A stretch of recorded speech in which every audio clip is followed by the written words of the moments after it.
Bonjour à tous, j'espère que vous allez bien et que vous passez une excellente journée. On se retrouve aujourd'hui pour une nouvelle vidéo sur l'influenceuse Poupette Kenza. En effet, depuis 2 ans maintenant, la jeune maman est à nouveau au cœur d'une énorme polémique. Une affaire de cagnotte avec un certain Sébastien, un jeune homme très malade qui s'avère être, selon certaines rumeurs, une arnaque et dont elle serait l'instigatrice. Pour ceux qui l'ignorent, il y a un peu plus de 2 ans, Poupette avait lancé un appel à l'aide sur ses réseaux afin de récolter un maximum de dons pour un individu dans le besoin. Elle aurait alors en une journée récolté plus de 80 000 € de dons de ses abonnés. Depuis, silence radio de la jeune femme en ne donnant plus aucune nouvelle de la suite des dons. Certains donateurs sont alors allés jusqu'à réclamer la somme qu'ils avaient versée pour le projet, jugeant ainsi l'influenceuse comme l'arnaque du siècle. Et accablée par toutes ces accusations, Poupette s'est alors obligée de briser le silence pour donner sa version des faits. Avant de vous laisser avec les vidéos, la team, n'oubliez pas pour les nouveaux de vous abonner et d'activer la cloche pour ne plus rien rater des prochaines vidéos. N'hésitez surtout pas à réagir en commentaire. Attends ma chérie, regarde, je suis assise dans la rue, juste en face de l'hôpital. Mes poupettes, je le fais pour vous, parce que je veux pas que vous pensiez, et mes poupettes, par Allah, vraiment, avec ce que j'ai de plus cher au monde, j'ai une famille, j'ai des parents, j'ai des frères, j'ai des sœurs, etc.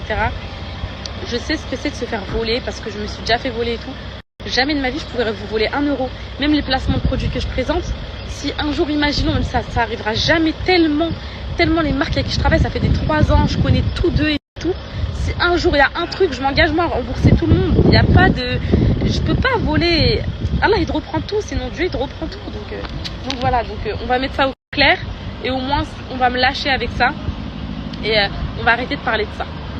Vous allez tout comprendre. Vous allez tout voir et vous allez comprendre pourquoi en gros vous doutiez pas de ma sincérité. Donc là on va au rendez-vous et je vous montre tout et on vous explique tout. Mes poupettes, je rappelle juste que le centre Henri Becquerel est un centre hospitalier à Rouen spécialisé dans tout ce qui est cancérologie. Je le sais très très bien. En fait, on se dirige à son rendez-vous.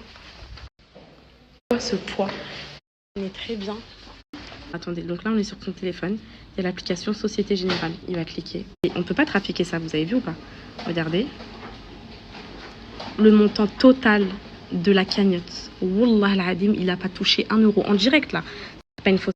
Les impôts veulent le taxer à 60%, c'est encore en discussion. D'amour ouvre une cagnotte cotisable pour lui, il pourra profiter de cet argent avec sa femme et sa fille, tant qu'il est en vie, et l'argent bloqué ce sera pour l'après. Je pourrai plus jamais faire ça, il a trop souffert, il touche tous les impôts, il lui donne la réponse définitive, qu'en gros c'est fini, il n'y a plus de recours.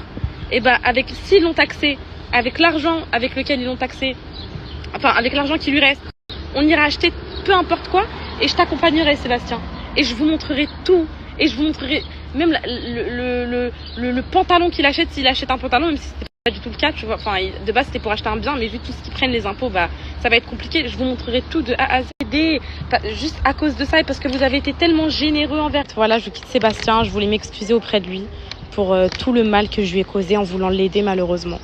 Cet argent, il n'en a pas touché 1 centime, mes poupettes, 1 centime. Ça me brise le cœur d'être venue, d'avoir été aussi intrusive dans le milieu médical. C'était le seul moyen qu'elles me lâchent, qu'elles arrêtent avec ça. Je voulais vous remercier d'avoir vu cette story. Et voilà, j'ai appris devant autant de monde alors qu'il y a tellement de monde qui me suit dans ce personnel hospitalier. Et puis, elle m'a dit, je trouve que c'est abusé de montrer tout ça. À ta place, je n'aurais jamais fait malgré que les gens parlent. Voilà, tu vois, ce que tu es en train de dire là, pendant 2 ans, je ne l'ai pas fait. Bon, même si ça me remet dans un truc, ça me refait remuer le couteau dans la plaie et tout. Elle parle de moi toute la journée, elle est folle, donc ça m'atteint pas trop à la vie privée. Mais lui, c'est horrible, il y a une petite fille, on a des enfants, c'est horrible en fait. Donc,